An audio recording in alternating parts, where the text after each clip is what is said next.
Rumusnya sederhana, sabar ditambah waktu. Investasi itu sama dengan sabar ditambah waktu. Bukan lu beli sesuatu sekarang lu berharap kayanya besok. Itu lu di alam mimpi aja. Nah ini prinsip lagi ya tentang menggandakan uang. Belilah aset di saat semua orang ketakutan, semua orang nggak ada yang mau beli aset. Contohnya di saat Covid orang semua takut.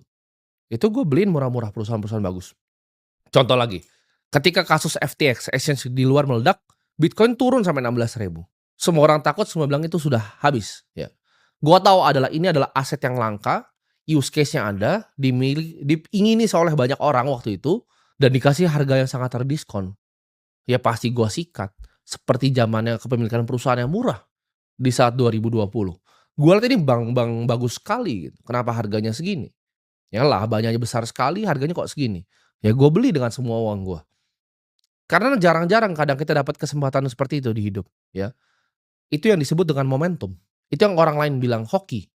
Tapi gue punya uangnya. Gue punya persiapannya di saat kesempatannya datang, di saat semua orang ketakutan. Banyak juga, ya kesempatan itu datang ke semua orang. Tapi satu, nggak semua orang waktu itu punya uangnya. Nggak punya persiapannya. Nggak semua orang tahu harus ngapain, ya kan. Ketika Bitcoin 16.000 banyak kok teman-teman gue yang punya uang. Tapi mereka tidak punya ilmu dan pengetahuannya. Mereka tidak punya skill, tidak punya knowledge untuk capitalize di kesempatannya. Di saat orang takut, di situ saatnya kita masuk. Di saat semua orang euforia, semua orang pesta, semua orang senang, di saatnya itu kita kabur. Investasi itu butuh waktu, ya.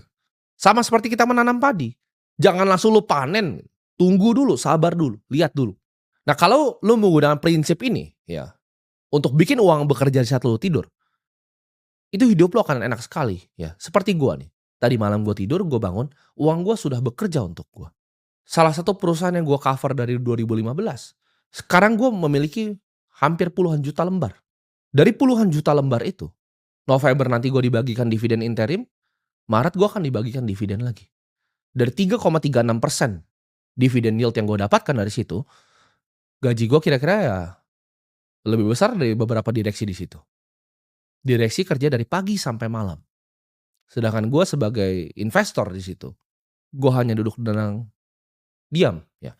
Gue bisa ajarin apa ilmu yang gue punya, gue bisa ajarin hal seperti ini. Itu sudah lebih ya, dari lu mau ngomong direksi-direksi bankir-bankir yang sudah senior. Pendapatan gue hanya dari dividen di satu perusahaan yang gue punya. Ya ini perusahaan paling besar di Indonesia. Mungkin non direksi dan non mantan komisaris, gue adalah single shareholder terbesar pribadi. Jadi, kapan untuk kita bisa nanam bibit, ya? Kalau lu belum tanam bibit lu itu untuk bikin pohon, ya, tanam sekarang. Bibitnya lu taruh di situ, lu kasih air, biarkan dia jadi pohon yang luar biasa rindang.